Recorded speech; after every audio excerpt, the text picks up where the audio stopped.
What does Barry Allen wear for a night on the town? I don't know. Something flashy.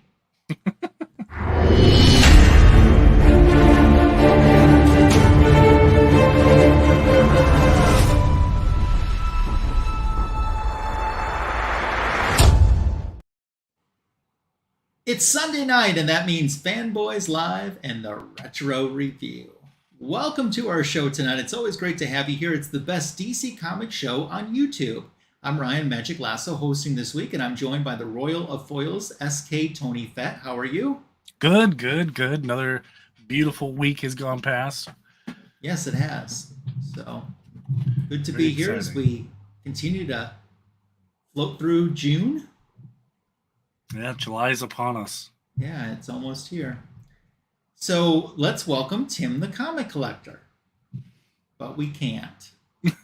Now, Tim was on your recent Fanboys Live and the recent review.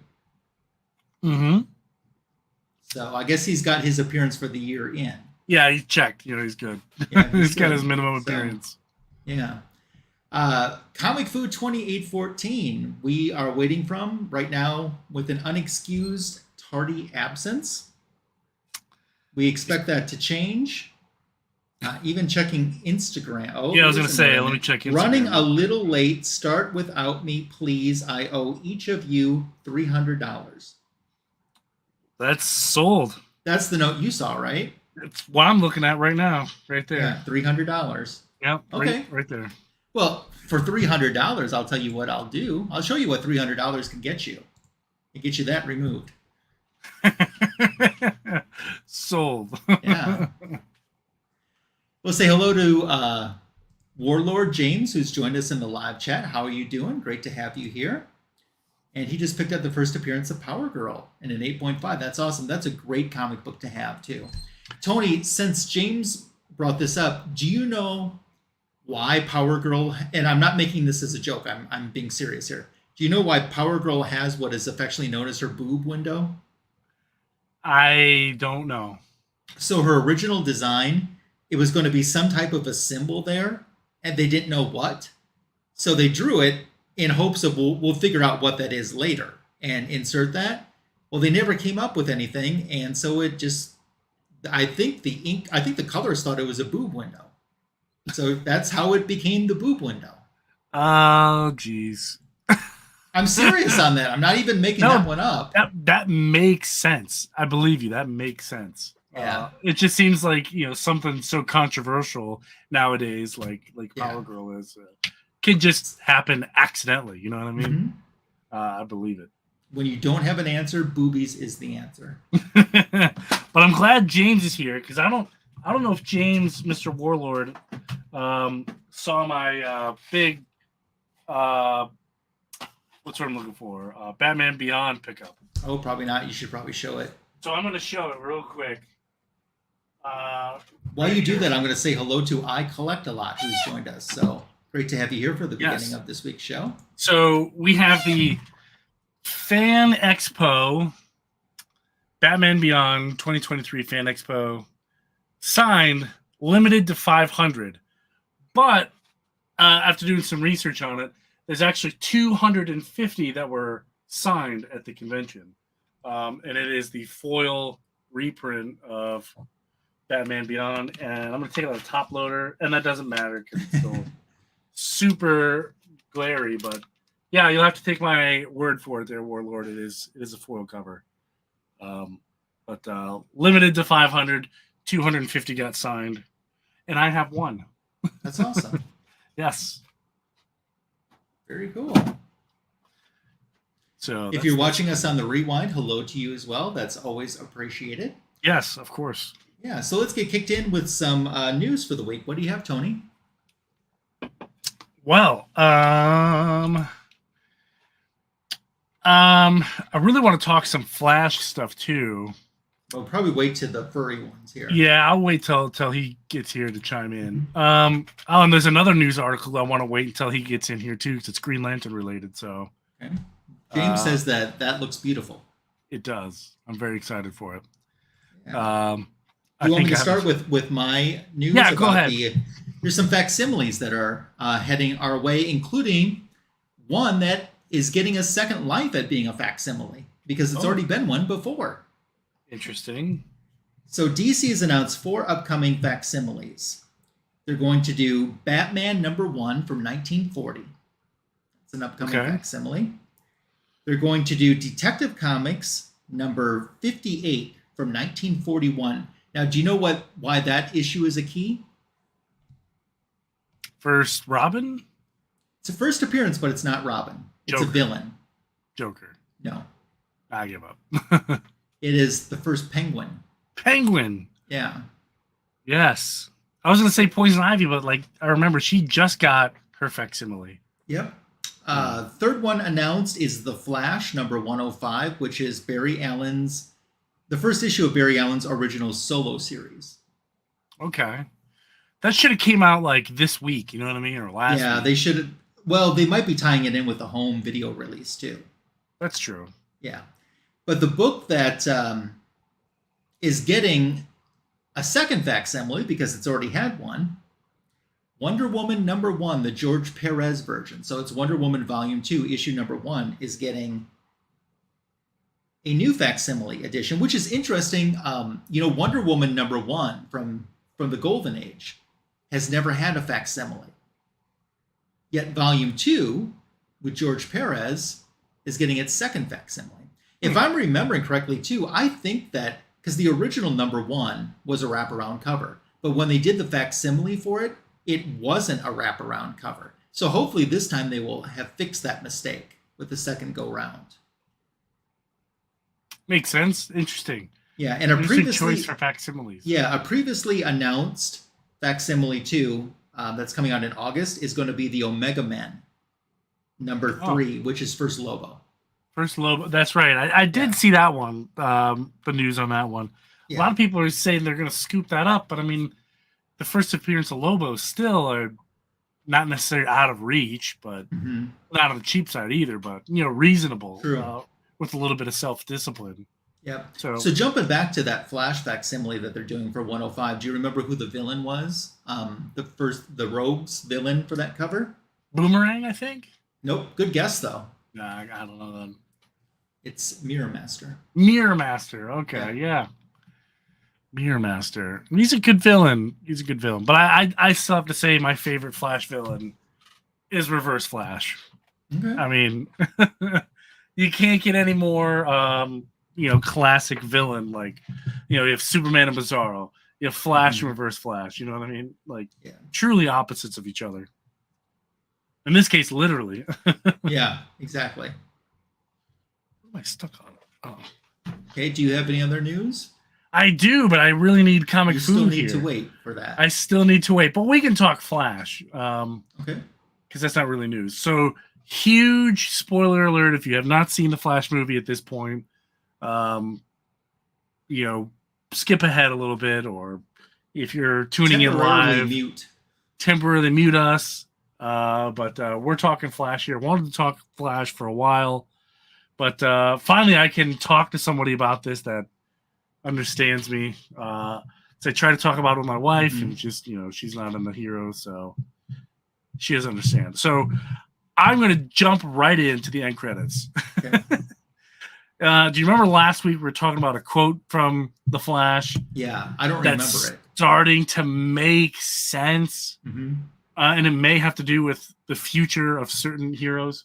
Okay. Well, at the end credit scene, Aquaman is coming out of the bar with the Flash, and they're chatting about whatever.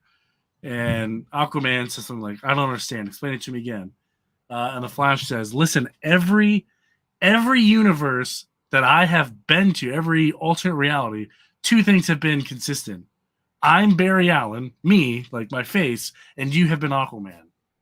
Everybody else is different." So does that mean Aquaman is safe? Because it made sense at the end credits when, spoiler alert, George Clooney is Bruce Wayne. But that's not true, because when he went back to the Keaton universe, Arthur was a dog.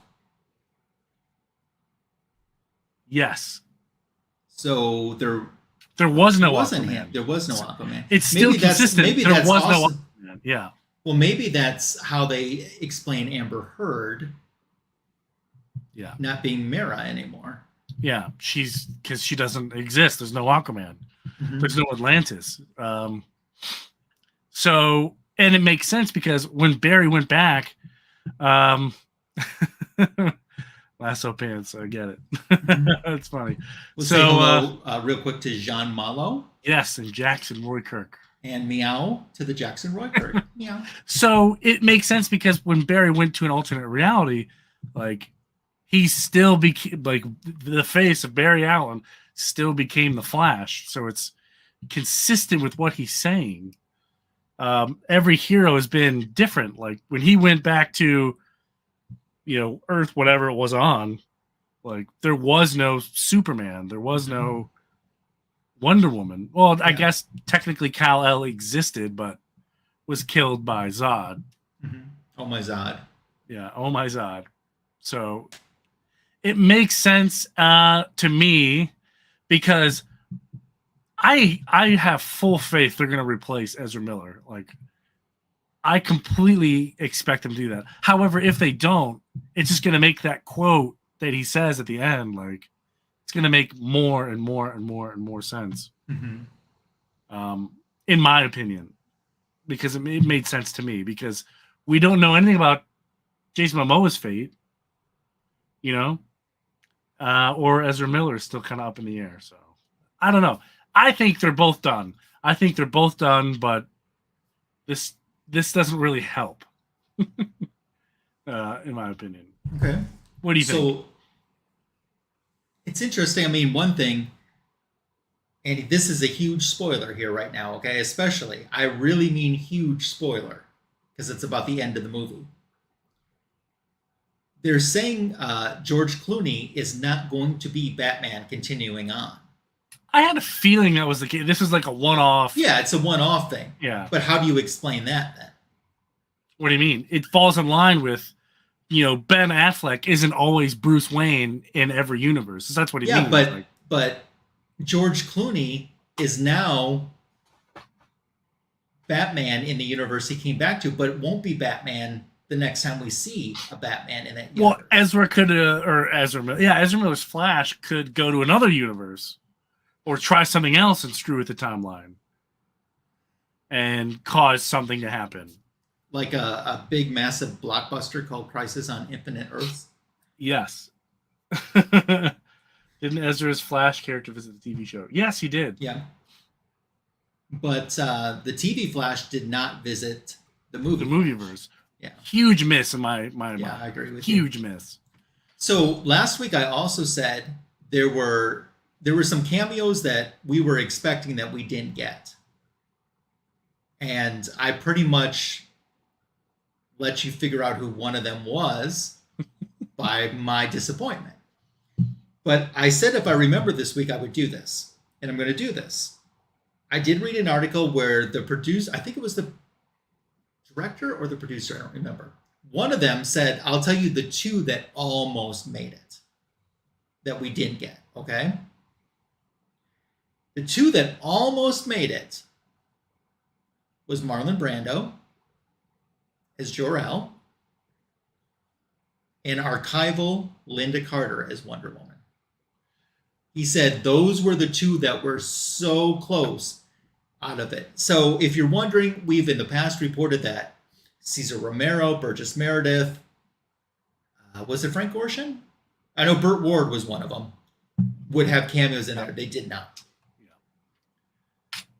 Yeah, that was supposed to happen. Yeah. Yeah. But they said, and there was a few more people that were rumored to be on there, but they did say out of the two cameos that really almost happened, it was Marlon Brando and Linda Carter. What did you think of the Nick Cage cameo? I mean, in one sense, it is part of the Superman lore. And we should definitely talk about Nick Cage, the comic book Nick Cage Superman, before we wrap up news segment too. I don't want to forget that, but I kind of liked it because it was a little bit of a nod to that. But I mean, I like things that were never supposed to happen that happen. Yeah, like the appearance of. How's it going? Good. How are you? All right.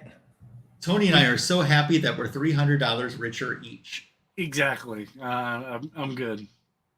I was making dinner for my family. I'm sorry. I was late. Providing for your Were family. you? I didn't Likely notice. excuse. Yeah. Because Tony said he had a lot of news, but he couldn't talk about none of it until you got here. I do. I have some actual Green Lantern TV series news. But first, I guess before we get there, Comic Food 2014 has seen the movie since last week's Fanboys. What are you drinking? Hydrogen peroxide? Looks like hydrogen peroxide. What is it? Oh, kombucha. Okay. Kombucha. Okay. It looked like a bottle of Bless you, hydrogen too. peroxide. I was like, yo, this show just about to get weird. Yeah. So what were your thoughts? We're talking spoilers right now. So Okay. It's fair game to talk about. yep. Mm-hmm. Well, to be fair, I did watch it very late because right after the stream last week, I rushed out to go watch it. So I think towards the end I got a little sleepy, but it was entertaining. I enjoyed myself. I definitely enjoyed seeing Michael Keaton. I thought he was pretty cool. Obviously the Superman part was that was a nice nod there. I was surprised seeing Supergirl. I wasn't expecting that. Yeah, So same it's here. nice seeing her next to Superman like that. Yeah, that part blew me Christopher away. That was Reeves. pretty cool. Yeah. Yeah. So there's a part there where Christopher Reeves and the 80s Supergirl are standing there together. There was the part I struggle with are the parts that take you out of the enjoyment of the movie, that remind you that you're watching a movie that has all this drama around it, right? So what I mean by that is, first off, his running just it's very hard to watch and not be yanked out of the movie. And like, why is he running like he's swimming? You know, it makes no sense. It doesn't bothers look me good. so bad. Yeah, stylistically, it doesn't work, and it's just so bizarre. So, you know, I get it's a nitpick, but again, it pulls you out of the movie. And the CGI was Some of it was really bad. what the heck? And now they want to claim they did it on purpose, so it was like as if you were looking through his vision. That is not what was going on. It was just bad CGI. What did you think about the way he travels through time? I was just going to ask that. Kind of super dumb. Incredibly dumb, in my opinion. He runs backwards, like he'll run forwards, then he'll just slowly start to run backwards. Yeah. And that's how he travels through time. I didn't exactly love the depiction of the Speed Force as being like this bubble that he can like look around, and I could get behind that. That I had no problem with. maybe if the CGI was better, but I was Maybe just the like, CGI. what is this cartoon that I'm watching? I can't say anything negative about the Speed Force. It is what it is. Every director's going to interpret it differently, but it was okay in my opinion. I didn't care so much about that, but Yeah. if But they make you know what, movie wise, it was an entertaining movie. It was. Out of does it 10, have a what do you ton give of it? replay? Out of 10? I don't know, like a 6.5. Ooh, he's lower than I expected. he's lower than I expected too. Hmm. I thought you were going to say 7.5. I thought you were going to say 8. I was going to give it an 8. I thought it was pretty I was good. giving it an 8.5. No way. No. No way. Nowhere near that good. I thought it was good. What Overall, part did you like the best? And then my second question, what did you think of the ending? Again, I got a little sleepy at the end, so what part did I like best? I don't know. I would have For to watch it me, again. it was I would seeing have to watch Christopher it Reeve again. Yeah, I mean, honestly, that was that was Even cool. though the AI was a little off on it, But there he was, looking just the way that you remember him looking like. You know? Yeah. But like that's a great example of a scene where the CGI was not done well. Like especially on Supergirl, it was like she was like in water, and like that was not through Barry's vision. Mm-hmm. Like you had thought it was going to be, right, Lasso? Like flash him on. That's not what it was. Mm-hmm. So I think this whole excuse of it's meant to be like that is garbage. Yeah, it was just terrible CGI. Yeah. It was just bad. Yeah. And what about the end? Specifically George Clooney. Yeah. I didn't see that coming. I didn't either. I mean, I could have done without it, to be honest. I thought he was a silly Batman back in the day. Nobody enjoyed that movie. It's been a joke, and having them bring it back like that felt a little bit like a slap in the face. Like, yeah, okay, Love it. That's how I took loved it. Bring him back. I loved it too. Bring George Clooney back as Batman. Let's do it. Did you guys like George Clooney as Batman before that? Yes. Be honest. Oh, yes. Come on. I'm done. I'm quitting the Fanboys. Is that George Clooney, best Batman ever. Come on. Nobody likes George Clooney Batman. What's wrong with bat nipples? Yeah, or bat butt cheeks. Speaking of butt cheeks, Ezra Miller. Oh, yeah. I love that part. First message Fu gets. Ha ha, Fu. You've seen Ezra Miller's butt. Oh, you know what? I hate criticizing because, like I said, I'm not picking out anything in particular that I liked, unfortunately. I would just say overall it was kind of fun, like there was a lot of action.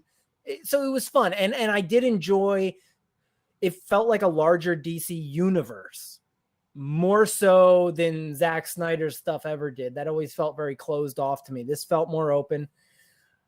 But the other thing that really stood out and pulled me out of the movie, what was with the outfit? Which outfit? It was Ezra Miller's as Flash. That was normal. It's normal for the Snyderverse. It's not normal for comic books. That's okay, because he had these what were clearly artificial muscles, and then his little head like sitting there in the middle of this suit like a little turtle in his shell. Like That's funny. It looks silly. I didn't mind it. I thought it was an all right movie. I'm going to give it, like a solid 8. It was good. But then again, I'm probably going to buy it. There's a lot of people that disagree with me that I thought Shazam was really good movie, and Shazam 2. And I bought it. Nice. Oh, it's upside down, but I still bought That's it. okay. Shazam 2? Yeah, he only bought it because, Gal Gadot's at the end. Oh, yeah, spoiler. We're still talking spoilers. Yeah. Yeah, I didn't care for Shazam 2 all that much either. Well, that's okay. Yeah, you're fired. Once we get our $300 each, he's out of here. Yes. Anybody else want to talk Flash at all? Are we done? I got. Why don't we talk about Jean's comment? Oh, Nick. And let me say this too. Like, I am looking forward to watching it again. Like, yeah, I didn't hate the movie by any means, but I had. Yeah, I understand. Yeah, it was good. Nick Cage is no business being Superman. He's not even close to a zombie Superman. I didn't get the impression that he was supposed to be a zombie Superman. Yeah. So.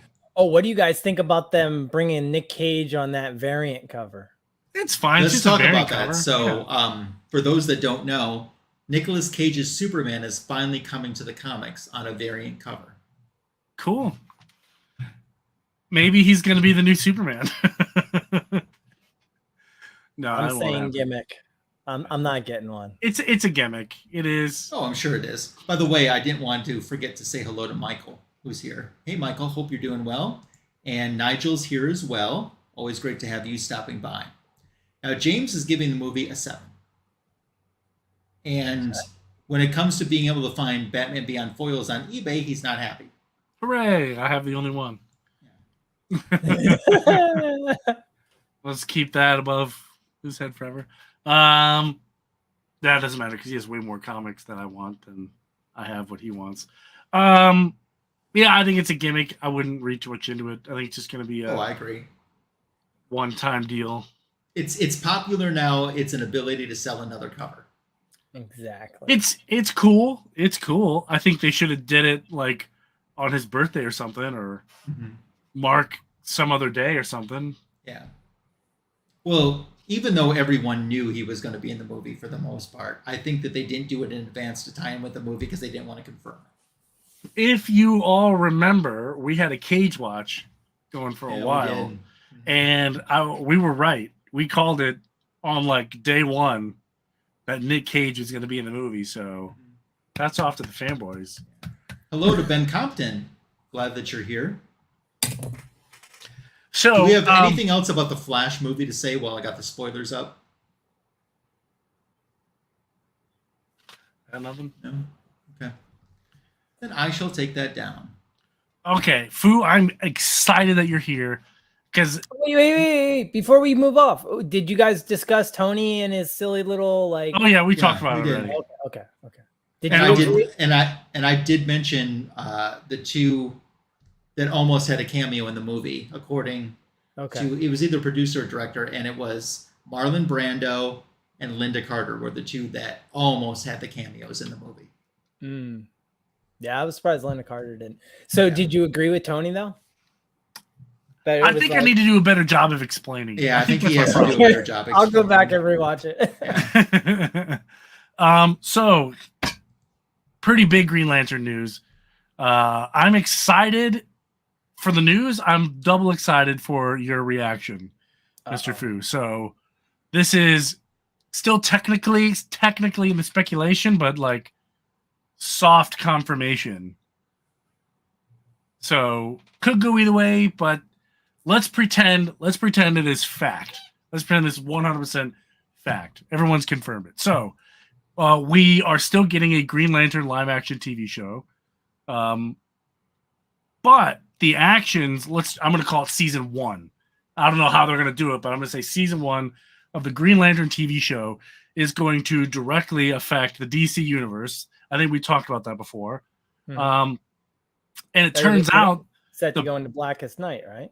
Yes, it is set to go into Blackest Night, and the big bad villain that's going to bring the Justice League together is Necron.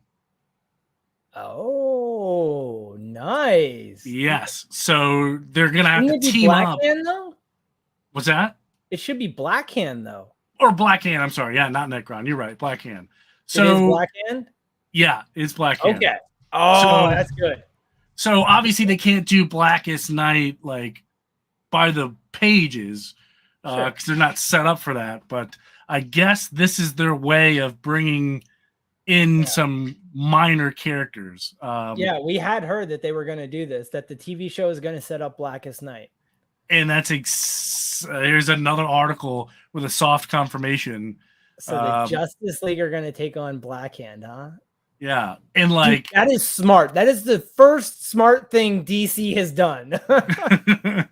And apparently, at the end of I don't know. Let's say Justice League 1, Green Lantern season 2, somewhere in there. I don't know. This is all speculation, but they're gonna set up hard for Sinestro Corps War.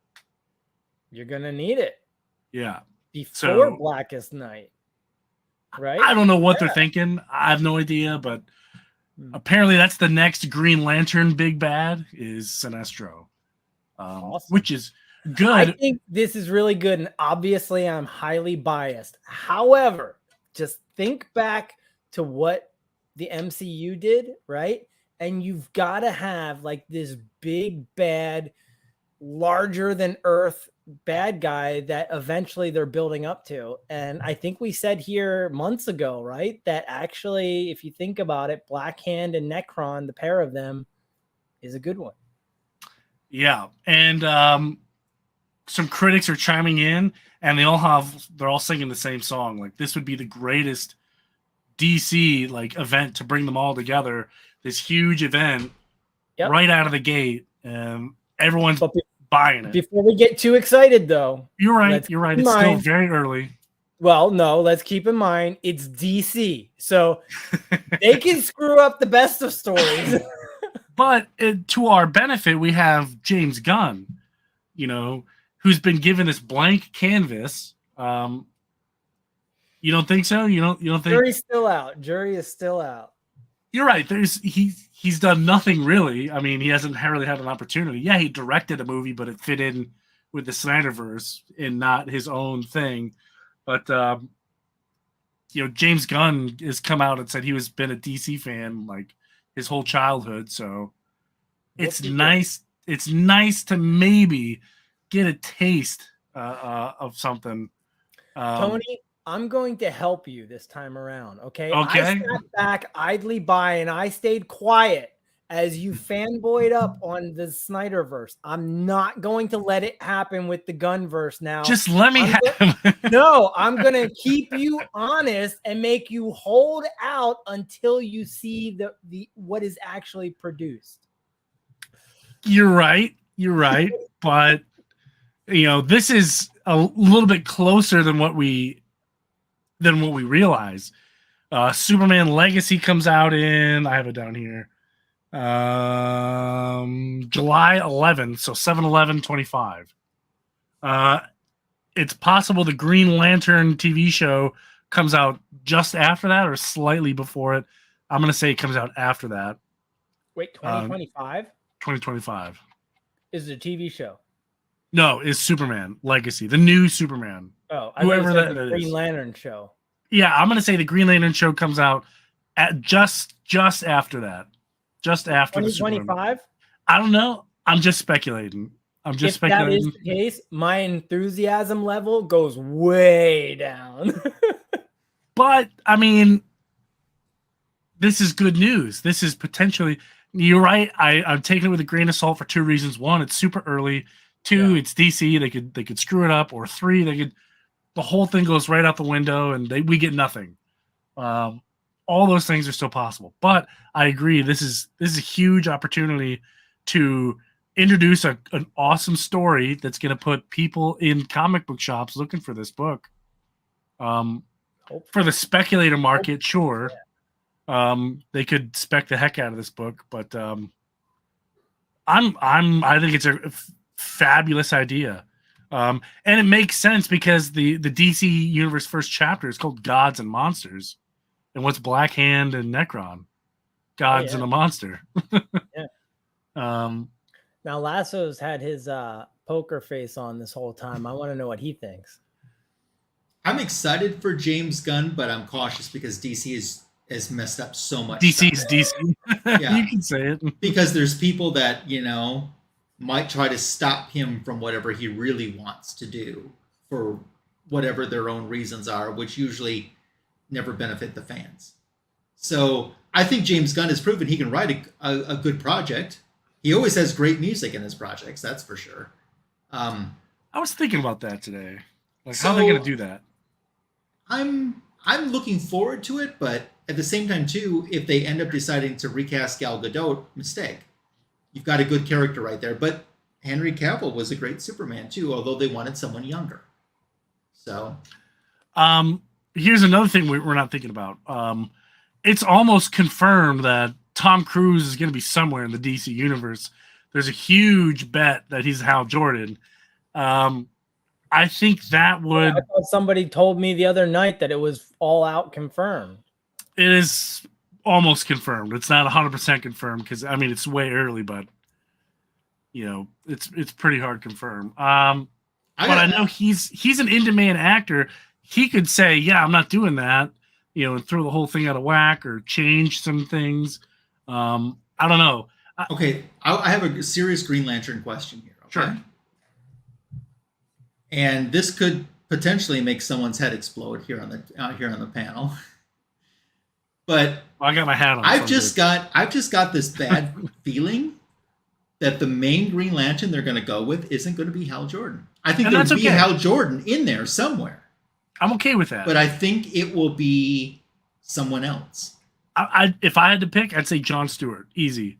He's an easy to be Jon Stewart. Yeah, that's what everybody thinks. Yeah, but haven't they confirmed actually that that's not going to be the case. That it will be Hal. I think it. I mean, obviously anything can change, but I do believe it actually came from. It was like official, like they said no, it will be Hal, and then it was somehow there was some similarity to what's going on with the story in the book now. Well, do you think Tom Cruise would sign on for a TV show? No, I don't think No. so. No. So that's what I mean. Like, The TV show was originally going to be Stewart. Yes. Yeah, but now it's like a buddy cop kind of thing, which I think is an awesome idea, by the way. I think that's so cool. Yeah. Honestly, I'm not going to get myself too excited for anything until we see like something actually come out, like marketing wise from them, to know for sure what's actually going to happen. Yeah. But I will say that I'm excited for the future and the fact that the Green Lantern is still part of the conversation. Oh yeah. That gives me hope that he's going to appear somewhere. I'm a big Green Lantern fan, not as big as some, obviously, but Hello to Gore. Thanks for joining us, Gore. Yeah, he said he loved it. He called the director to praise him. Just imagine Tom Cruise parallax. Oh man, yeah, dude, I think they're definitely going to do the whole parallax Hal Jordan thing pretty soon. Like that's how they're going to get rid of Hal. Because yeah, I maybe, but we'll see. Please don't. I know. Please don't. Please don't do that. But then again, maybe you know what? I don't want to see Parallax for a very long time. Yeah, maybe Tom Cruise Sinestro. Maybe we're looking at this whole thing. Or maybe he's playing the bad guy. He's always the good guy. Maybe this one off, he said, "You know, I'm going to be the bad guy." Actually, you know what? I think I'd actually really like him as Sinestro, except for one thing. Sinestro is kind of tall, right? Well, that's okay. It's CGI. CGI Tom Cruise is height. Well, I mean, it wouldn't matter because if he's floating, you know what I mean? Like, you can't really judge that's true. Height, you know? You know what? I'm sure they can take care of that. Yeah, no, I'd be in support of that. I could see that. I would think he'd be a pretty awesome Who was the guy that played Sinestro in the first movie? He did so good. Mark Strong? Yeah. He's Dr. Savannah in Shazam? Yeah. Who was he? Who's Dr. Savannah in Shazam? Mark Strong. It's the same guy. Oh, okay. Yeah. I'd like that about DC. If they like you, they keep bringing you back for their universe. Maybe we'll see Mark Strong again somewhere. But yeah, Tom Cruise Sinestro. Well, I could see that.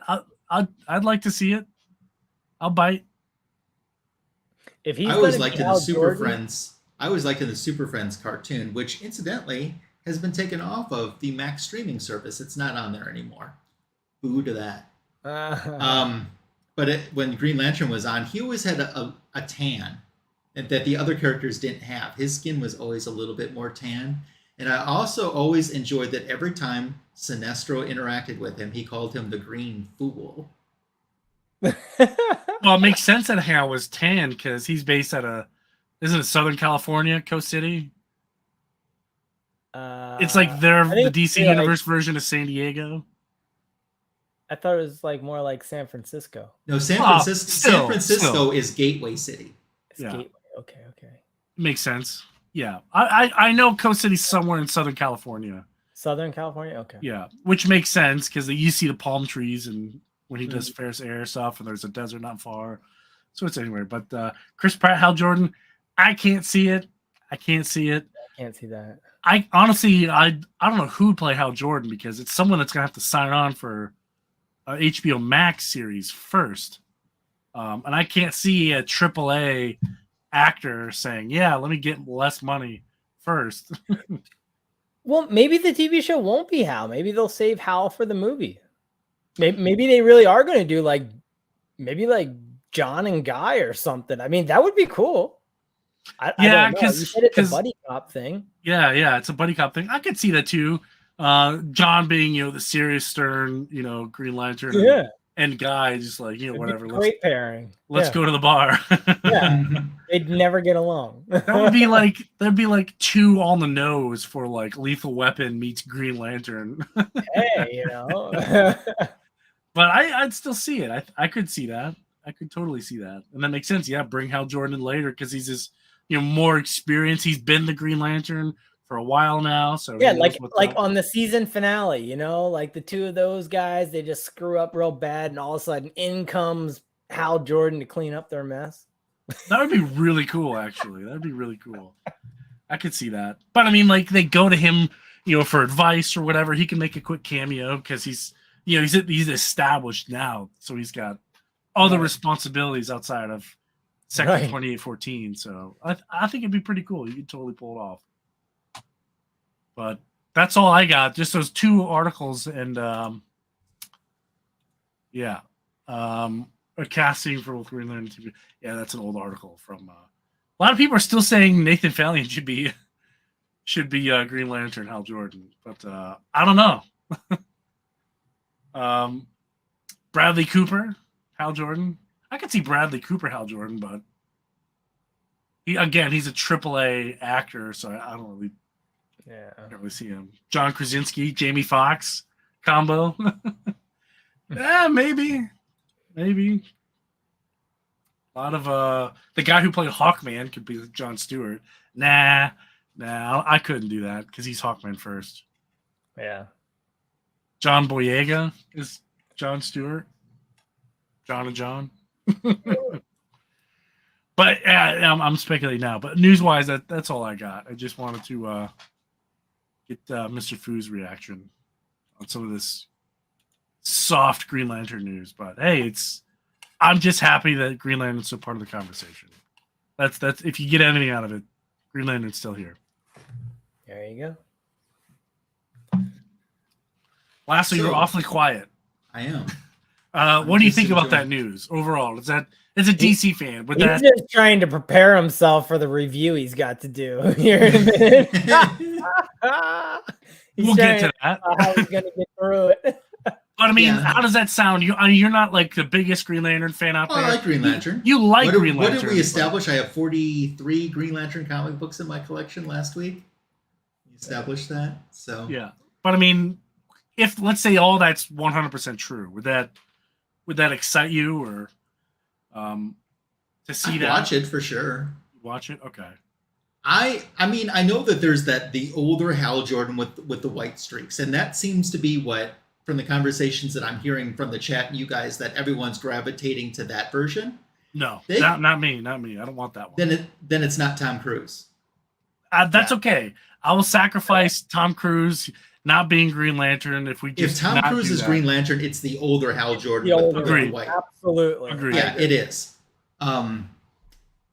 It could be someone young and fresh, that isn't already established. I'm thinking could be. Same with, I think our next Superman's going to be that. Someone younger and from what I read, established. Superman, whoever the new Superman is already going to be Superman. He's not like Superman. He doesn't become prime. Superman. He is Superman. He already at the very early stage. But I'm saying the actor could be someone that isn't an A-list. Oh, person. I agree. I think this movie's this universe is gonna launch a career of a lot of young people. Yeah. So we'll see. A lot can change before then. It could. They could cancel the whole thing, which I'm anticipating them doing. But that's all I got. Okay. As we segue into the retro review, Tony, you did the pick for this week's retro review. Tell us what you picked and why. Yes. So, you want me to tell you why? I don't know if there's a real reason. I picked this because tell me what it is. It is Sixpack and Dogwelder. And if you want to talk about why I picked them, I couldn't give you a reason. But I will say, you want to talk about a crew that doesn't get any attention. What's that? I said, you're going to own this pick. Yeah. And that's okay. You want to talk, because sometimes in the show we like picking just like random stories with like super obscure characters. Boy, it doesn't get, we're scraping the bottom of the DC barrel when we're talking Sixpack and Dogwelder. And as we've always said on the Fanboys and the Retro Review here, your pick for the Retro Review says an awful lot about you as a person. So just keep that in mind as we're reviewing. I'm going to throw in a couple 2 cents before we start this. Sure. So I just want people to keep in mind Zatanna, Hawkman. They've never had retro reviews, but Sixpack and the Dogwelder are ahead of them on that list. Yeah. Yep. I just want that to be pointed out. Yep. If Tony would have said Shade the Changing Man or whatever his name was, now that's pretty obscure. And we do obscure on this show because we have had Almighty Isis featured more than once on the Retro Review. Yeah, you're right. I'd even kind of go, all right, I get it. But tonight is not that. Yes, I'm a radical. I'm going against the grain. See, they want you to read Zatanna. Don't get me wrong, that's awesome. Everyone should read Zatanna. No, I would say something about Zatanna. How come they have not made a Zatanna comic book that you have to read backwards to front? Because you're the only one that would read it. You got to read it in the mirror. Yeah. Well, they could even put the spelling correctly, but the page, the first page is the last page, and you have to read it like a manga that Tim the manga collector. I was going to say, don't confuse me with Tim. I've already confused you with Tim on this show in the past. Manga Zatanna. There you go. Yeah. Yeah. Interesting. So you picked this book tonight. Yes. Is someone kind enough to please pull up an assist for the individual that is doing the first 2 issues? So how did you know about these characters, or how was this on your radar? I mean, I've heard of them long time ago, but I've never really seen a story that includes them. Do you know anything about these characters? Yes, I did. Okay, Lasso. So, do you know anything about the guy that created these characters? Yes, I know a little bit because he did The Boys, right? He did. Yes, and I watched The Boys. Okay, so that explains a lot right off the bat, right? Yeah, it does. Garth Ennis. And instantly on the covers, I noticed the Green Lantern, Green Arrow homage on the trade dress. Yeah, right here. Right. Oh, I mean, did you not notice that? I need that now. I didn't read that one. I need that. Oh, you didn't read all 6 issues? Dogwelder book. You didn't read all 6 issues? This will go great with your wee-sized number 2. That's a Garth Ennis book. Yeah. So for those of you who don't know about these heroes, they'll have some wacky abilities. And I use the word abilities very lightly here. Go up to the first, the main cover there. There's a character, I think, that's on it. Yeah, there he is. The guy in the trench coat in the back there on the left. Yeah. That's Bueno Excelente. Yes, buenoexcelente.com. Do you know what he's known for? Yep. I have no idea. You don't want to know his special power, but let's just say that Tim especially does not like that character because that character did something unspeakable to Kyle Rayner. Wow. So this is DC canon, by the way. I don't know where it fits in here, but these characters have appeared inside the DC universe at some point. I do not know. And this was a DC published book, is that correct? Yeah, look, right up here in the corner, DC logo. All right. I was trying to find a reason to cancel this. This is like my last ditch attempt. So we have the Justice League, we have the Titans, we have Shadow Pact. This group of heroes is called Section 8. So if that doesn't give you some kind of that's gonna leave me hanging. All right, let's have some fun. I don't care. I'll hang. I got no problem. No, I committed to a 2-issue review, and I will begin a 2-issue review. The hard traveling heroes. This is the group called Section 8. It's the absolute bottom tier Justice League. So this is issue 1. Yep. And after we get through the variant cover, okay, we're inside a suburban home, and looks like it's some gifts are being given, some new tennis shoes. The kids are pretty happy about it. You know, you see the father figure talking to the mother figure, and they're mentioning she's mentioning, well, those shoes cost a lot. And he's like, I know, but they're good kids. And as we go on, we notice that they're being observed. And they're being observed by the dog welder, who's listening to them talk. And the mother says, I don't want the kids to get the impression that you're just trying to buy their affection. So you're realizing this is the stepfather. And the mother says, because you're their father now. They know that. They don't need you to do anything else. You've already been so great. And he's like, oh, And he's like, well, what if we get them a puppy? And she is very dead set on no as we turn into the next page. And he says, well, I mean, I know you said, and she's like, I wasn't clear enough or something. And she's pretty forceful about this. No puppies, no dogs of any age or kind. In fact, don't even say the word understand. And he understands, he backs off. And he's like, I know that you've been through some stuff. And then they decide just to move on from this, take a picture of the kids wearing the new tennies. And they kind of get this feeling maybe they're being watched, which they were by the dog welder. So now we cut over onto the next page. We're inside Noonan's bar. And then we have Sixpack.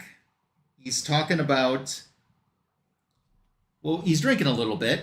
And he's talking to his friend about how superheroes are the answer, and they realize that they're not A-list characters. Keep turning the page, please. And what they really need is some big event to really put them on the map. Then this introduces us to Bader, who, much like the Marvel character Groot, just says, I am Bader. That's his form of communication. So they start thinking about some of their big cases they had, like the zombie night at the petting zoo. That was one of their big cases. And they're thinking about where they kind of went wrong and, just trying to figure out what they can do to get this team up and going, Section 8.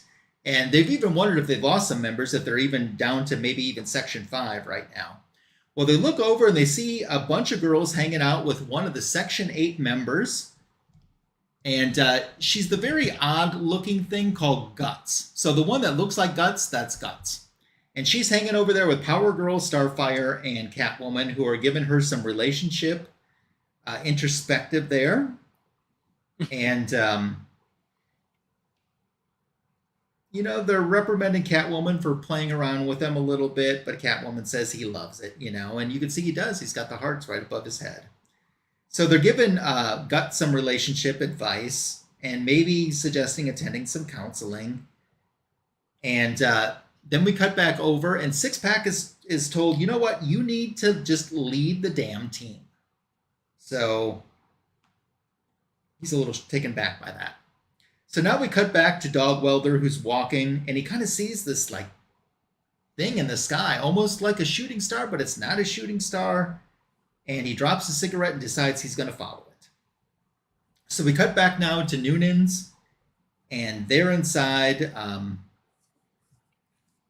They're all in a little bit of disagreement on what they're going to do to get the team back together. Do they need some new blood? How are they going to get famous? Hey, it happened for guys like Booster Gold. And they're like, Booster Gold, did you ever hear of a bigger Loda than Power Girl's like, there he is. There's the no good rat. And Bueno walks in. So, and apparently Bueno, from what I take, is in a relationship with Guts. So the ladies decide that they're going to leave. And as they exit, they see this huge green swirly thing in the sky. And Power Girl says, you know what? There's got to be someone else. Not tonight. Let someone else handle it. Let's get an Uber, Catwoman says. And Starfire is kind of like, oh, he comes. She's kind of taken. We cut over to Dogwelder, and he's searching around, and he's found what he's looking for, which apparently is a man smoking a cigarette, at least by the end of that page. And this man indicates that he knows a lot about Dogwelder. And he knows what he could do to make the dog talk. And just kind of throws that little nugget of information out there. So we cut back inside the bar, which is Section 8 secret headquarters. And they're talking about some of the faults that everyone has. You know, all Bader says is, I am Bader. Bueno just says, you know, bueno. And Guts doesn't say anything at all. Dogwelder doesn't either, to think about it. Then like, well, where is Dogwelder? And they're like, well, I guess he'll be coming along. Then outside, there's some panic occurring from the street. And you can see that there's a green background. So this green element is kind of taken over outside.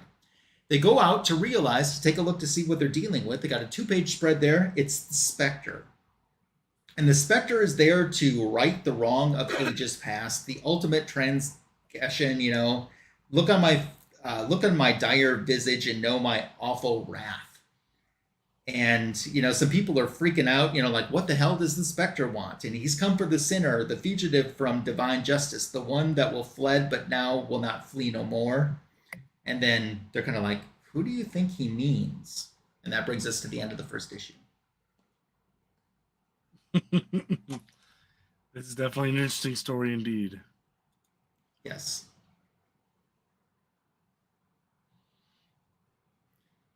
So we get into the second issue, and we have Dogwelder starting out once again with this mysterious man. We just know he's someone smoking a cigarette that knows a lot about him and knows what he can do to make the dog talk. Dogwelder's intrigued. We flip the page to turn around to say, look what he's done to me. And here we're in Section 2, Heck Blazer. And if you haven't realized this yet, this is John Constantine.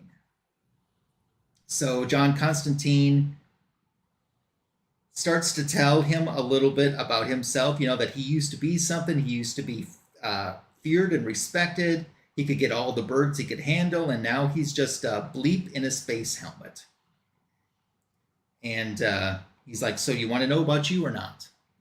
We cut back over to see that Spectre is there for the one known as Bader. And they're kind of like, uh-oh. And he's like, you know, Bader, he's a demon lord of the criminally insane. King of hell, however briefly. Ally of the archfiend Etrigan. You know, escape from the infernal regions and dweller in secret here. And Spectre wants him, but no more is he going to dwell. And they're like, uh-oh. So they find out that Spectre doesn't exactly know what Bader looks like. But he's telling Bader to come out and face his wrath. So Bader starts to say what he always says, I am Bader. And they stop him. And they're like, he wasn't saying anything. You know, he's got a little touch of Tourette's.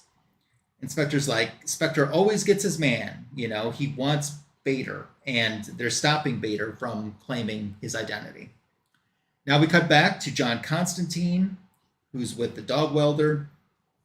And he's like, you know, I'm going to teach you how to talk through, because you're not the first Dogwelder, but I'm going to teach you how to talk through a dead dog. And he's like, you work it like a puppet, you know, give it an old go. And he's like, come on, you know, essentially what he's telling him to do is to insert his hand in the backside of the dog and reach up and use it, you know, kind of like how Kermit the Frog would be marionetted. Those are my words, not his. So that's the nicest way I can say that on my channel. So Dogwelder's thinking about it a little bit. He kind of realizes what he has to do. And John Constantine says, well, I'm not really going to watch this. But he does it. And he's wondering if he feels any different, because he says, you're going to in just a minute. Just let it happen. You're almost there. And then he's there. We cut back to the Spectre. They're claiming that Bader isn't there anymore. You know, they hadn't seen him for about 10 years. He owes us money. You know, that's why he's skipped out. And Spectre's like, but his last known location was here. And he's like, well, I don't know what to tell you, man, but he's just not here, you know? And all of a sudden, Bader screams out, I am Bader. And Inspector's like, what did he just say? And he's like, no, he... And then all of a sudden, Sixpack screams out, I am Bader. And Inspector's like, come again? And then he's like, that's right, I'm Bader. And then some other people start joining in. No, I'm Bader. But I'm Bader. And Spectre don't know what the heck is going on. I've never seen Spectre so confused. And he just gets a whole bunch of I am Bader, and now he doesn't know who is Bader. Even driving past You get a little bit of Batman claiming that he is Bader too. So, but the real Bader's yelling real loudly, and so much so that Spectre decides to get on the phone with the head honcho and cover his ears because they're talking so loudly. We have John Constantine bringing the Dogwelder back over. They see the Spectre, and they're trying to figure out exactly what's going on. And once again, everyone's claiming he's Bader. Spectre's on the phone. And, bad news, kids, the Spectre says. Looks like you got caught in the OG of the Old Testament. Looks like you caught the OG in an Old Testament kind of mood. But what can I say by the time I get through with you? And then the dog speaks that he is Bader. And the Spectre's like, the first sign. And they're like, Dogwelder? And then Spectre's saying, seriously, I wouldn't have blanked with him if I knew the two of you were tight.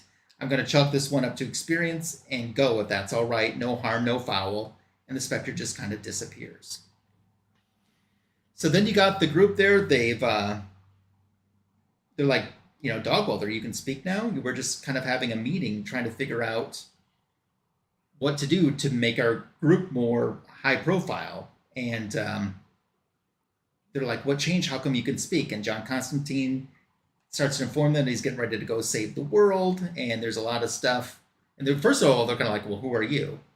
And he's like, I'm John Constantine. You might remember me from good stuff like The Horror Coast and Family Man. And he says that, there's a lot of stuff he has to do to save the world. And they inquire if Section 8 might tag along.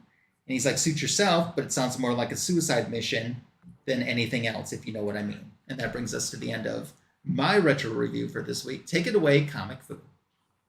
All right. Okay. On to issue number 3. We start out here with a little Star Wars reference. We've got Sixpack. He's put a trash can over Dogwelder's head, and he's got this tennis ball, and he's like, with the blast shield down, he can't see the tennis ball. I mean, the remote. And he's supposed to be in training, right? And so he has it out with Constantine. He's like, but you said he had a lot to learn. I'm going to train him. And he's like, no, I didn't. He says, he said that he's just going to send him on this jaunt that he's going on. And so, yeah, they're in this bar. They're just talking back and forth. And then, let's see what happens. We've got Bueno there. Yeah, Constantine smoking with his, I don't know why he's got an astronaut helmet on, but he's got the helmet down, and so he smokes himself out there, as you see. And then, as they're trying to figure out what to do with Dogwelder, next thing they know, they realize that he has left. So they all go off trying to basically find him. And let's see. It flashes over to this house in the suburbs. You've got these two kids swimming in the pool, and Dogwelder shows up, and they're like, oh, it's him. And he's, again, speaking through the dog, and he says, Daddy's home. They scream for their mom. She comes out, and she sees them. And they're saying it's the man, but she's telling the kids to get out of the pool. She's got this knife. She's telling him to get away from her kids. And he's saying he would never hurt them. And she's like, what are you talking about? You've disfigured them already. And you can see they've got these scars on their face. And so the kids get in the house. He's trying to say, look, I'm just misunderstood. I love you. And you kind of get the sense that he was their father, and that like these two were married in the past. And he says, he's like, you are my wife. These are my children. We can be a family again. Again, he's talking through a dog. Very weird. And she's like, you're crazy. Take a look at yourself. And again, he's trying to convince her. He's like, we were happy once. And then comes out the stepfather. And that's when he starts realizing what's going on. He turns on his welder, as you see. And but just at that moment, in comes Constantine and Section 8 with their little flying surfboard here. And they get there just in time to stop Dogwelder. Of course, he's screaming, "I am Vader." And Sixpack hits the ground. He's apparently been drinking. And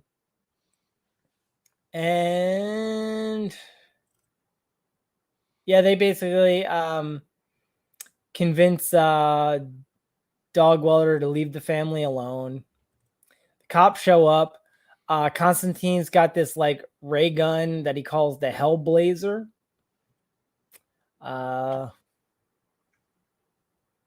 Sixpack is puking in the pool. Constantine shoots the cops with his laser pistol. And Dogwelder realizes that he's frightening the children, and so off they go. So basically all of this with the cops and all of this, none of this was necessary. It was all basically Dogwelder realizing that his family has moved on and that there's nothing left for him there. And so, yeah. So they fly off, and they fly off to Egypt because, yeah, why not? They go to the pyramids, and they break into the pyramids. And they start looking through the hieroglyph. I can't say that word. Hieroglyphics. Yes, thank you.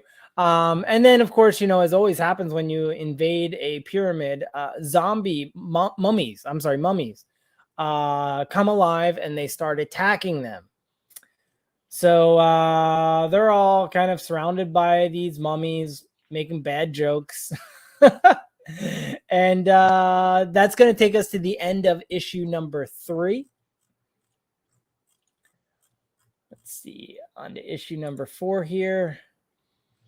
Yeah, I honestly, I don't know why they ended up in Egypt. They did. So then they're fighting off these zombies. He's got his Hellblazer laser. But there's too many zombies. They're all getting taken out. You can see one by one, they're getting taken out, and they're like, "Dogwelder, are you gonna help us?" And he's just kind of sitting there doing nothing. Then finally he turns on his welder when one of the zombie dogs bites his hand. And at that point, all of the mummies get scared off. And it's weird. Like, it suddenly like shifts, and he sees like this vision. And this is where the book gets absolutely fantastic, because all of the dog welders throughout history, it turns out he's not the only dog welder. And yeah, he's confronted by this other dog welder with a Dalmatian on his hand. He says, "I'm your predecessor." And he's like, "Yeah, just like you, I got this strange gift, and I battled evil. I became a superhero at the dog welder. And you're just like all of us. It's been all throughout history. There's been dog welders," and they go through and talking about some of the silly stories of all of them, which I'm not going to get into. But yeah, centuries of dog welders, we learn. And he says, "Yeah, but how?" And they say, "How? Well, it's the gods, of course." And Lasso, I mean, this issue is all for you. I'm surprised you didn't want to read this one. We get the gods here. We get Isis, and who's the green guy? I don't remember.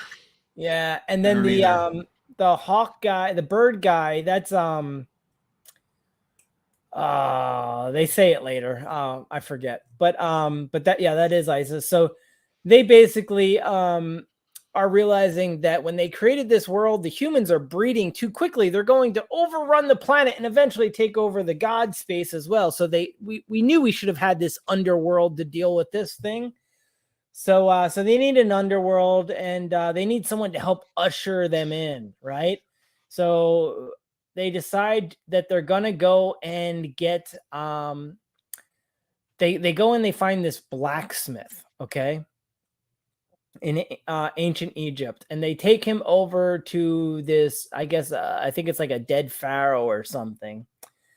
And there's this hound there as well, and they're pointing out and they're like, do your task. And he says he knew he was blasphemy. He was terrified, but he didn't know what to do. They told him to do it. Yeah, he creates Anubis. Anubis, that's what it is. Yeah, Anubis. By welding the dog's head onto the pharaoh's body. And of course, Anubis is not happy that this has been done. He says, who did this? And he goes and he grabs this blacksmith and he says, you know what? The blacksmith's like, they made me do it. They made me do it.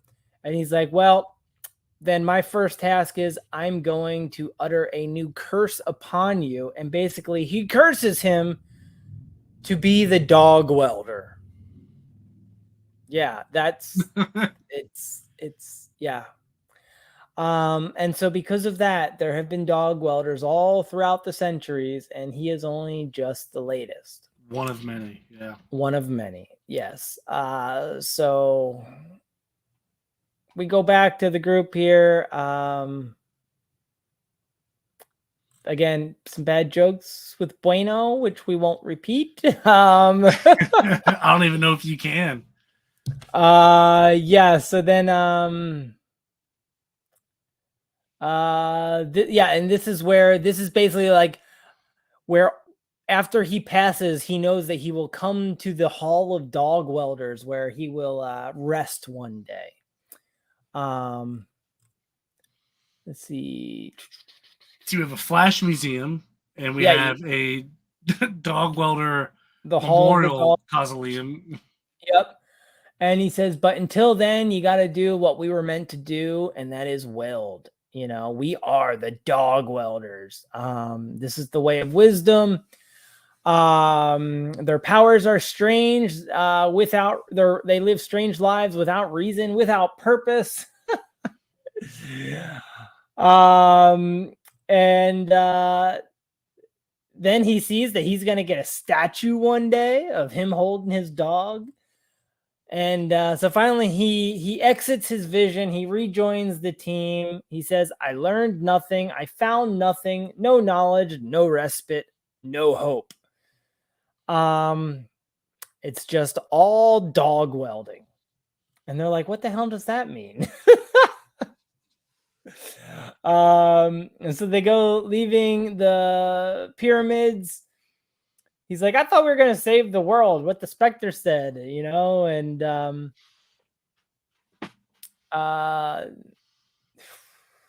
they said there's going to be another sign. They look up in the sky, and sure enough, they see this big bright star up there, and they're like, oh, someone else is here. And then they're like, oh, I wonder who it could be. Another one of these mystical dudes. I hope it's not the Phantom Stranger, because that guy's a serious bleepity bleep.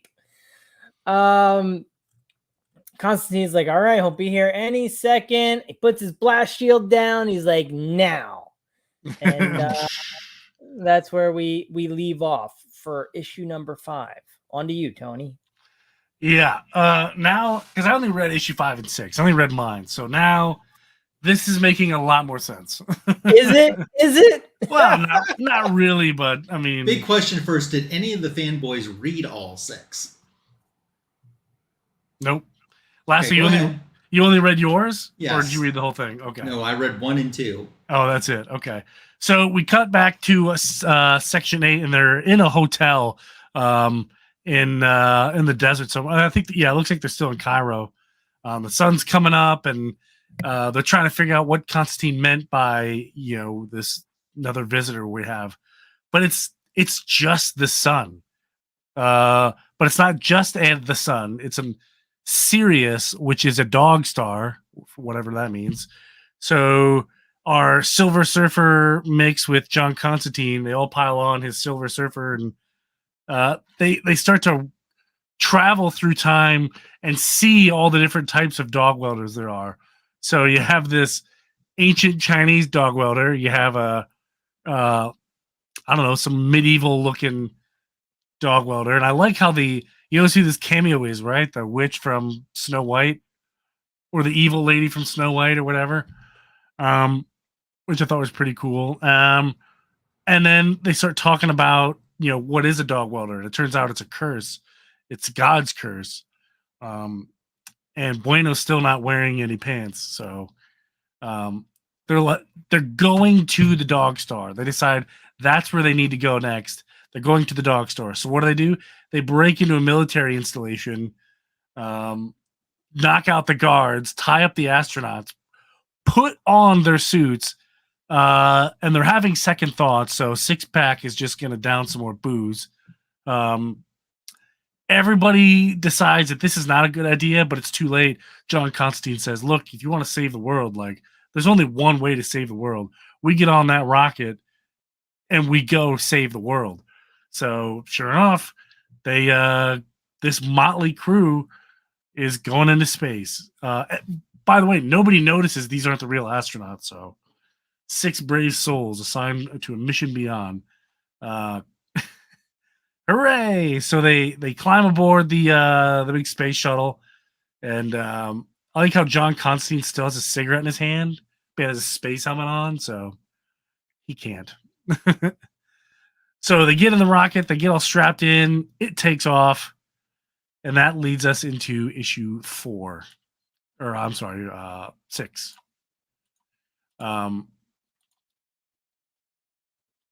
So this is the final issue. So they're in space and they decide to kill some time waiting for the sign. They're going to play some cards. Some people are writing letters home. John Constantine is with Guts for some reason. Because, John Constantine, is... Anyway, so we can skip the... So that was one of the jokes I glossed over in my issue, is he said he'd love to get with that, like, elbow into Bueno, and Bueno's like, yeah. I'm like, okay, great. Yeah, so that does happen. John Constantine makes sweet love to a pile of guts. So that happens. So they just ruin that character for everyone. Way to go, Garth Ennis. And then they see the sign, the second son, the dog son is what they call it. So here's how they're going to save the Earth. They got to get rid of the dog son somehow. So Dogwelder goes out on a spacewalk, again with his hand still up the dog, talking to everybody. And he's like, I know what I need to do now. I need to join. A little microphone on the dog's mouth. Yeah, right. They spared no expense when it comes to details. So Dogwelder, he kind of has this epiphany, and he's like, listen, I know what I need to do now. Like, all the Dogwelder memorials just like start shooting off these big beams into space. And they hit Dogwelder, like, which is like amplifies his dog welding abilities. And he's like using his welder on the dog son. And it's working, but it's working too well. It's fusing the suit, but it's like disintegrating the suit, when he's in space or whatever. And it explodes. The dog sun goes into the regular sun. And that's how they get rid of the dog sun. So now they're just back down to one sun. They get back down to Earth in their space shuttle, parked right outside, by the way. And they're having some beers because Dogwelder didn't come back. They lost a guy. They're just reminiscing about the times that they had together, and John Constantine kind of makes this origami of Dogwelder, and Bader picks it up and puts it on his little memento. It turns out he's got quite the shrine of superheroes going on here. And we cut to the JLA charity gala, and Sixpack bum rushes it and said, you guys don't know what real heroes are. Dogwelder went up into space, sacrificed himself, saved the entire planet, and he doesn't even make the news. Like, you guys serious? They kick him out, and he's still laying on the sidewalk, and he's crying. He's just like, yeah, he was my pal. He was my friend. He's the Dogwelder. And then he gets his own constellation in the sky. And that is it. That wraps up this beautiful story. Tony, had you read this before tonight? I have read issue 1 and 2. Me? No, I asked Tony. 1 and 2, but I figured the you rest hadn't, I Foo. No. Okay. What do you guys think?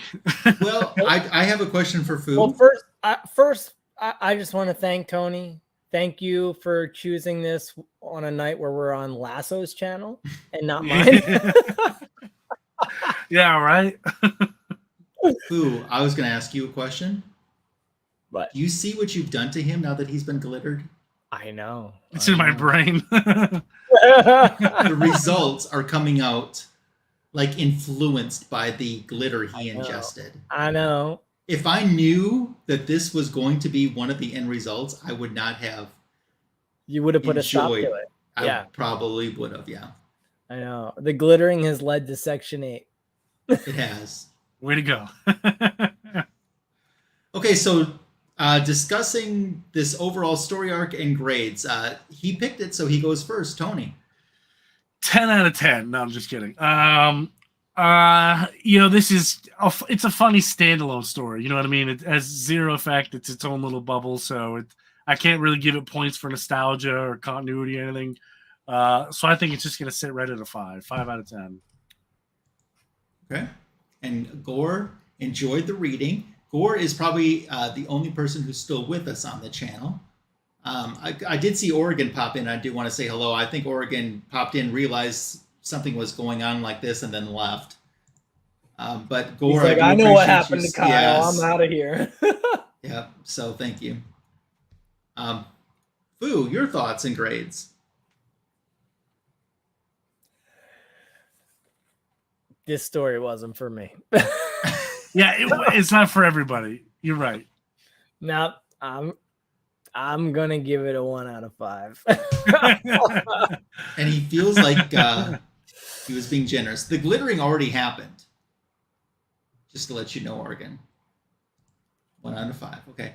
For me, I really enjoyed The Boys. Still do enjoy The Boys, even though they pushed the envelope.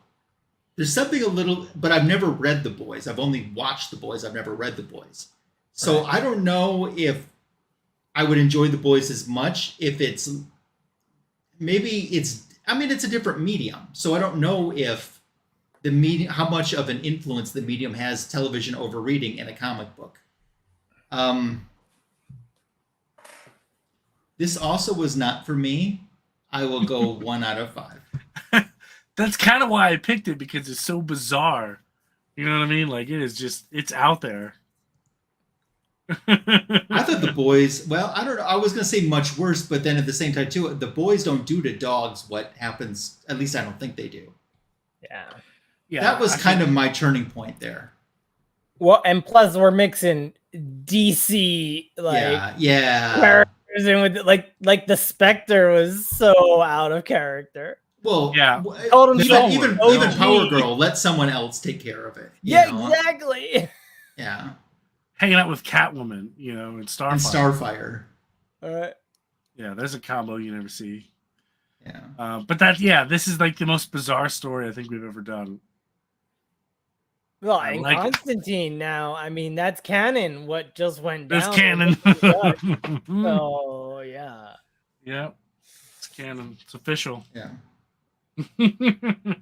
Well. You're gonna make that just say. Very cool. So, while I still have my composure together, I'll segue into our book show, and I'm going to go first today. Perfect. So, on my channel earlier this week, I did Comic Book Editions Volume 150. So I wanted to do something extra special since it was Volume 150, and I did a NFT reveal. I had an Star Wars Autographed Universe superhero themed mystery box that I opened up. So it was guaranteed to be an autographed 8x10 photo of someone in from the superhero character that they played. And I'll say I got a DC character. So that was kind of fun. Then I showed a key Silver Age Marvel book that I never expected to own either. So that's all in Comic Book Editions, volume 150. I'm very chatty in the video, too. It's a long video. And I also talked a little bit about the Flash movie at the very end, too. So that's already on my channel. I did a Flash-themed back issue of the week on my channel as well. Coming up this week, the back issue of the week short tomorrow is Marvel-focused, first appearance of a superhero that started out as a supervillain.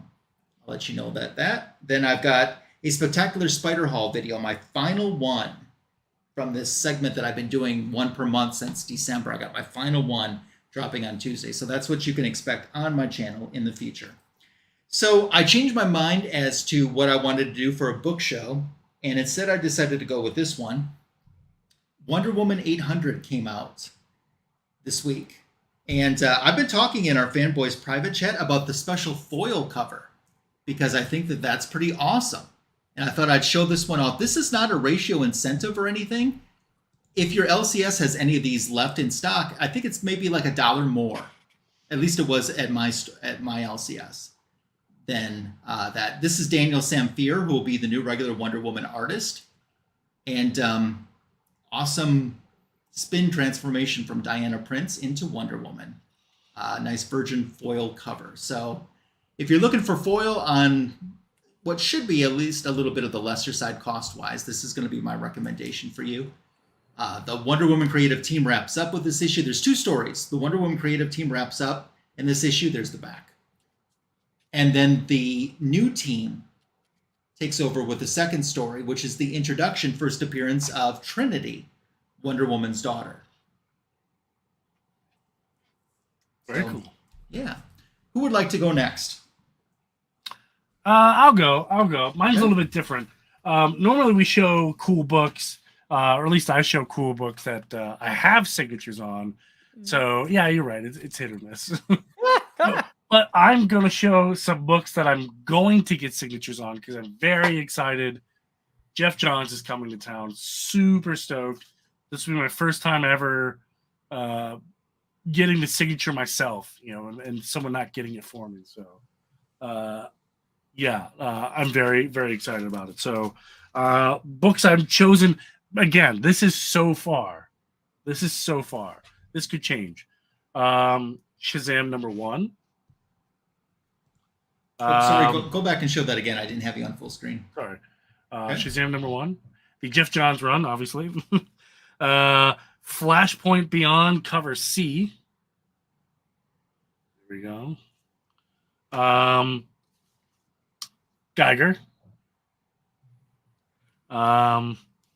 Green Lantern #1. So I'll have Ethan Van Sciver and Jeff Johns. Nice. Yeah, fabulous. Blackest Night. Yep. Have to. Brightest Day.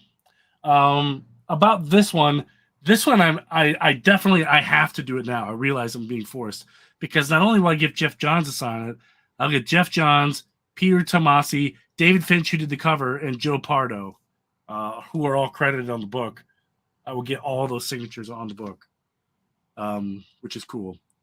And super awesome AOK from my good buddy Comic Fu sent me this. Green Lantern 25. So this is awesome. This is a lot of first appearances. So this is like a super key issue that I'm definitely going to get. That's the 1 in signed. 25 ratio. Yeah, the 1 in 25. Yeah, the 1 in 25, I should say, variant. And the last book, that's not true. There's many others, but Rage of the Red Lanterns, Final Crisis, one shot. Nice. Just because it's also a key issue and there's some first appearances in here, so why not? And I'm debating on the other 4, which are the Flash foils. But I think I'm going to do it. What do you think? Is this for Baltimore?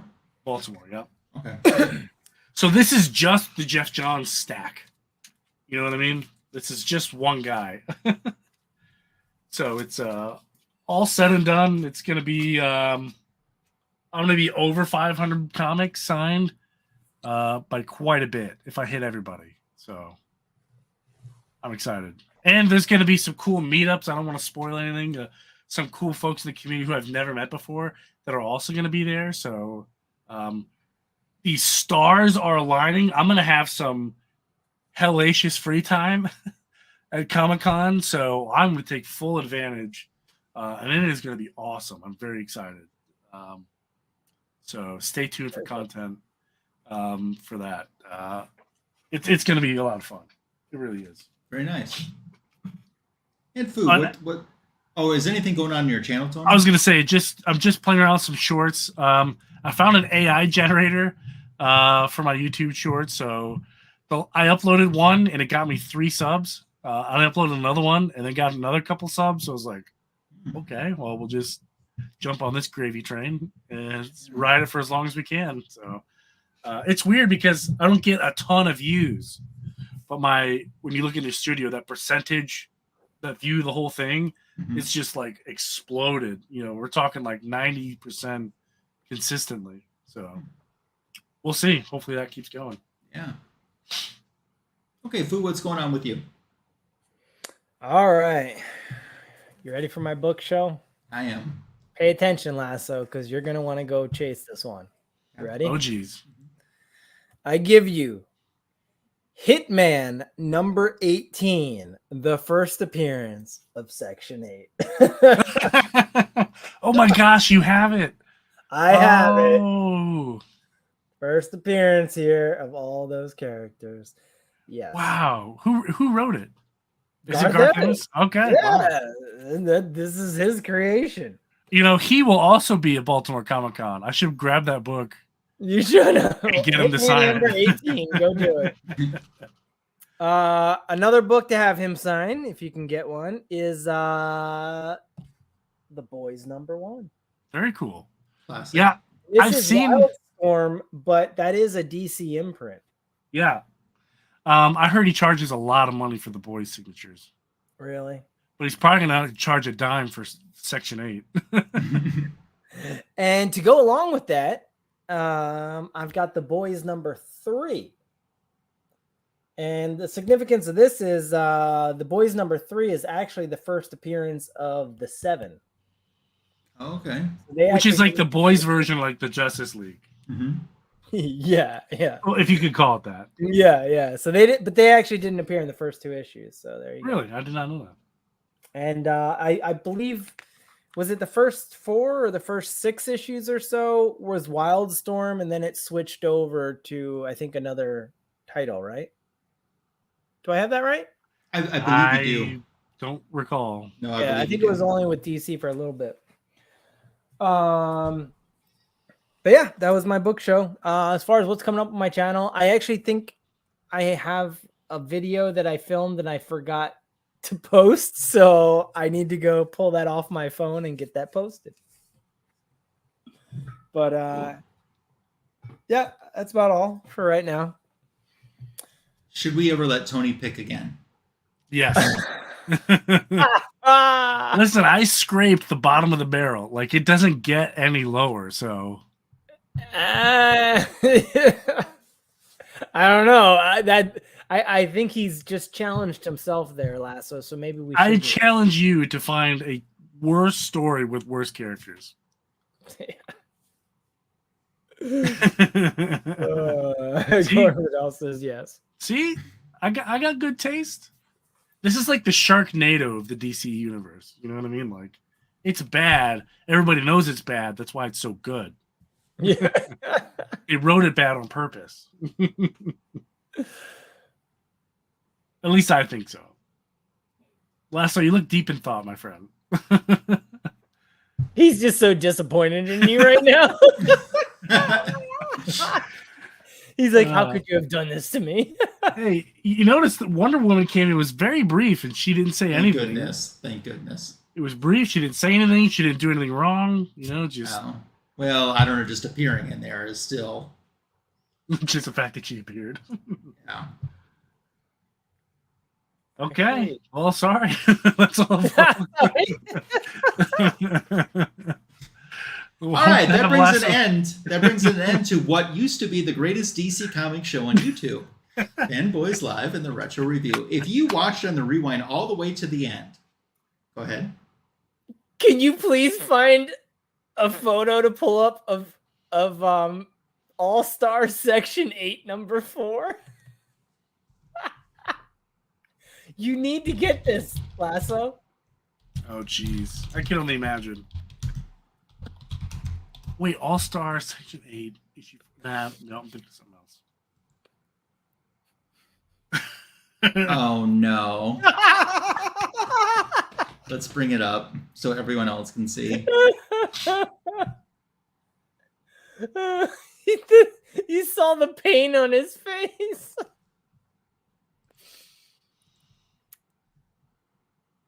Oh no.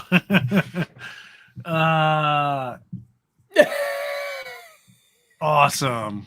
Well, I guess I'll be looking in some dollar bins. Wow, I just opened Pandora's box, you know what I mean? For terrible, stories that include Wonder Woman. Section 8 is right to the top of the list. It is. Which is interesting because I'm going to do a video next month on my channel. I've been buying some books guest starring Wonder Woman. Now, I don't have that one, but you'll be seeing some other ones. Or I'm ordering it after the live stream. If that's anything more than a dollar bin book, there's a problem. I think dollar bin is very generous. I'm not going to lie.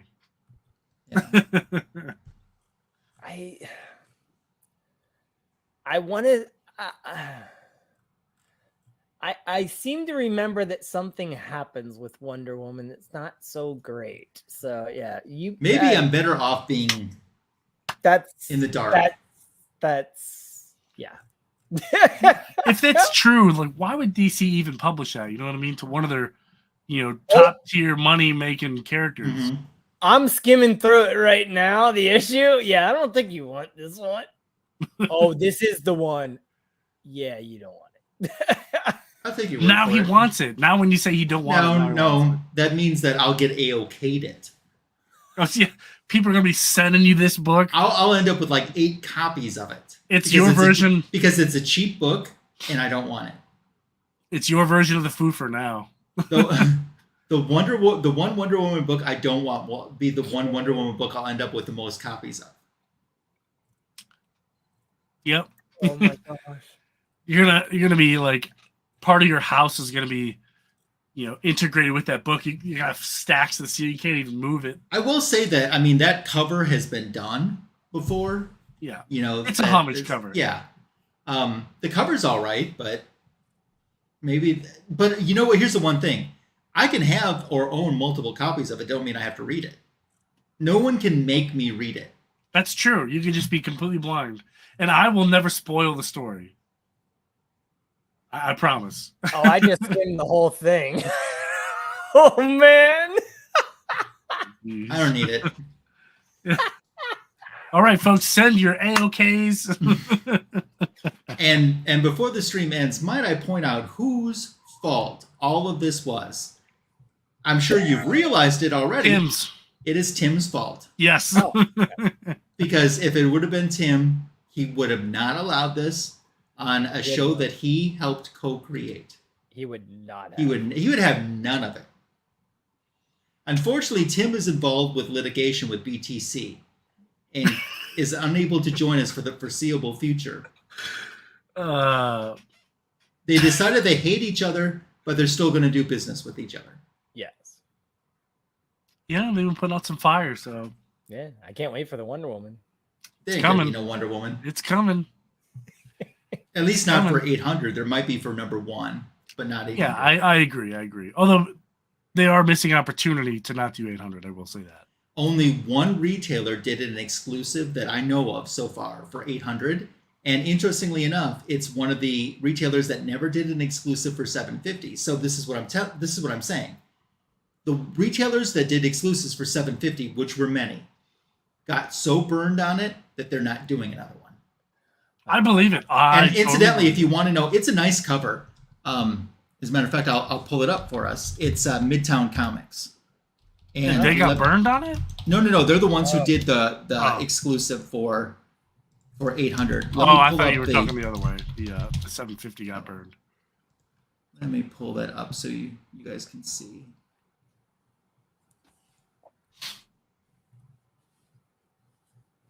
They have 2 different covers, one a variation of the other. Let me pull this up for you. So you're telling me they did an exclusive variant cover, and then they had a ratio variant cover for their exclusives? This is their black and white and gold minimal trade dress cover. Oh, that's actually pretty cool. Yeah. Okay.